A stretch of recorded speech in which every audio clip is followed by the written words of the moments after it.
guys, ketemu lagi dengan saya Aksal Wisang. Hari ini saya akan mereview buku Keluarga Super Irit seri Mengenal Budaya Dunia. Sekarang saya mempunyai 3 buku Keluarga Super Irit seri Mengenal Budaya Dunia. Yang pertama ada Asia, Afrika, dan Tiongkok.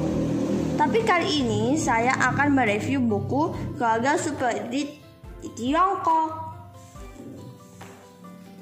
Jadi penulisnya adalah Ying Yongjae dan ilustratornya Yu So-young.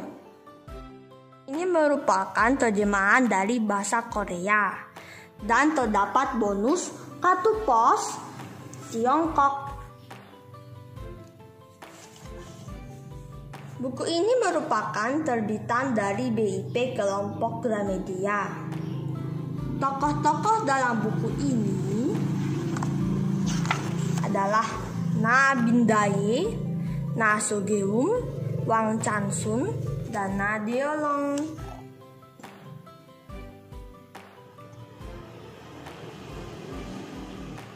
Hal-hal yang menarik yang terdapat dalam buku ini adalah Chow Chow, anjing Tiongkok.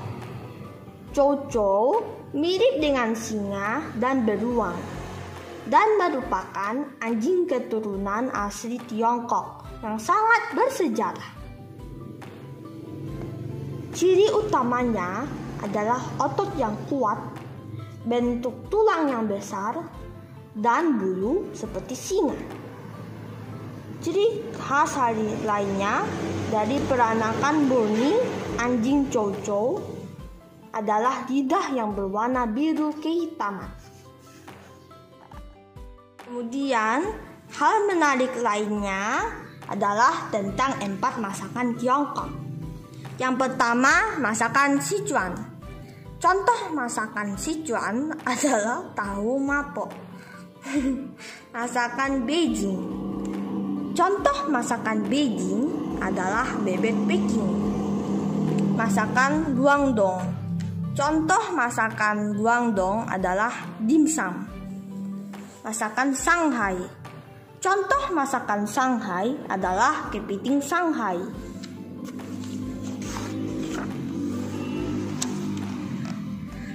Hal menarik lainnya adalah kebiasaan makan di Tiongkok. Terdapat aturan makan di Tiongkok. Yang pertama, jangan sampai sendok mengetuk mangkuk atau meja makan. Yang kedua, selain kuah sup, nasi, dan mie dimakan dengan menggunakan sumpit, tidak boleh menancapkan sumpit ke dalam makanan atau mangkuk nasi. Selain itu, sendok yang telah digunakan harus dibalik agar tidak terlihat oleh orang lain. Yang ketiga, jangan makan masakan ikan dengan membaliknya. Yang keempat, berbeda dengan kita yang makan sampai habis bersih, di Tiongkok makanannya harus disisakan sedikit agar terlihat sopan. Maksudnya adalah hidangan yang disajikan akan selalu melebihi kebutuhan makan para tamu. Yang kelima, saat makan, kepala tidak boleh mendekat ke arah mangkuk. Bila perlu, mangkuknya yang boleh diangkat. Yang keenam, masakan Tiongkok yang pertama dihidangkan adalah kacang-kacangan atau acar sayuran dingin. Masakan panas seperti daging atau ikan disajikan sebagai menu utama. Yang keenam adalah makan hidangan penutup setelah makan nasi atau mie. Lalu, kegiatan menyantap selesai. Berhati-hatilah, jangan sampai tidak sanggup makan menu utama karena terlalu banyak makan hidangan pembuka.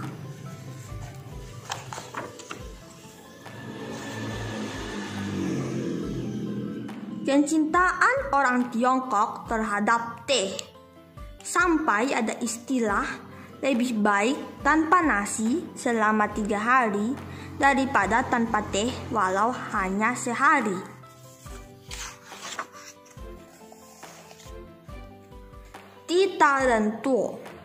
Titarentuo artinya negeri yang luas dan banyak orangnya. Ungkapan ini menggambarkan kondisi Tiongkok yang dikemukakan sendiri oleh orang Tiongkok.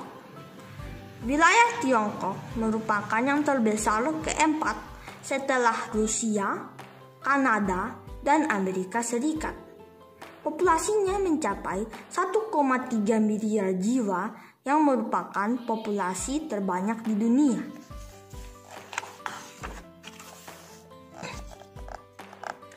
Serba-serbi Qin Shi Huang Kaisar Qin. Makam Kaisar terbesar. Makam Kaisar Qin yang termasuk salah satu makam terbesar di dunia ini sudah mulai dibangun sejak Kaisar Qin naik tahta dan tidak kunjung selesai sampai beliau wafat. Pasukan terakota. Pasukan terakota yang menjaga mendiang Kaisar Qin ini awalnya dibuat berwarna seperti tentara sungguhan.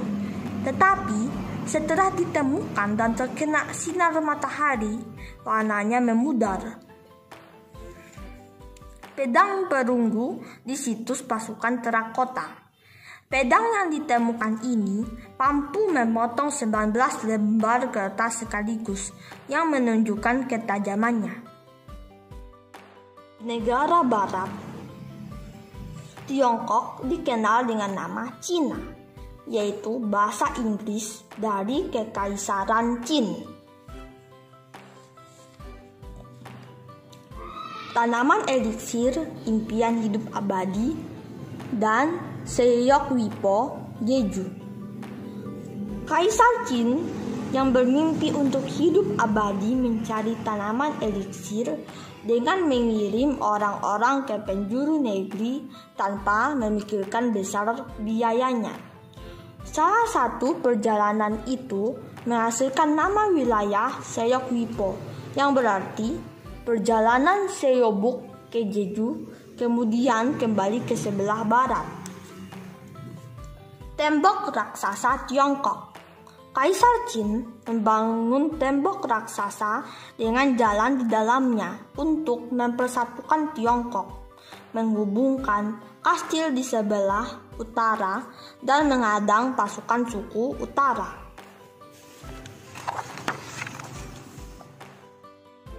Masyarakat Tiongkok menyukai angka 8 karena dianggap membawa keberuntungan dari bentuknya yang tak terputus dan pelafalan karakter Pa yang mirip dengan pergi menghasilkan uang.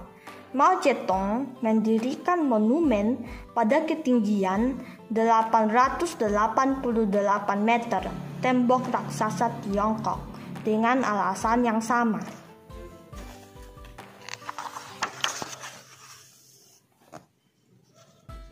Diplomat hewan, panda.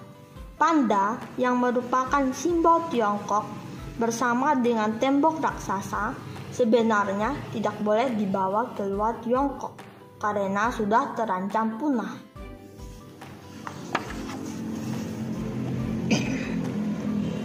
Bangunan-bangunan di Tiongkok yang menakjubkan.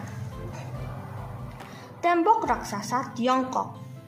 Tembok yang menjadi kebanggaan masyarakat Tiongkok ditetapkan sebagai warisan budaya dunia oleh UNESCO dan tempat yang paling tidak boleh dilewatkan saat berwisata ke Tiongkok.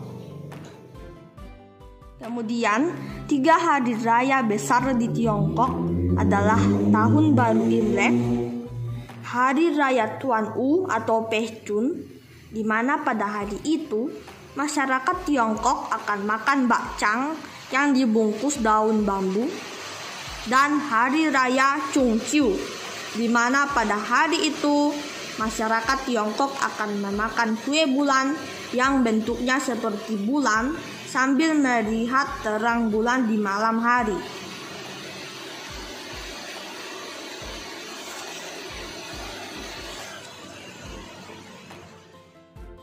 Kemudian, kekayaan alam Tiongkok menurut UNESCO adalah daerah perlindungan panda besar Sichuan. Chiu Chai Kou berarti 9 desa bangsa Tibet, Gunung Taishan, dan Kars Tiongkok Selatan.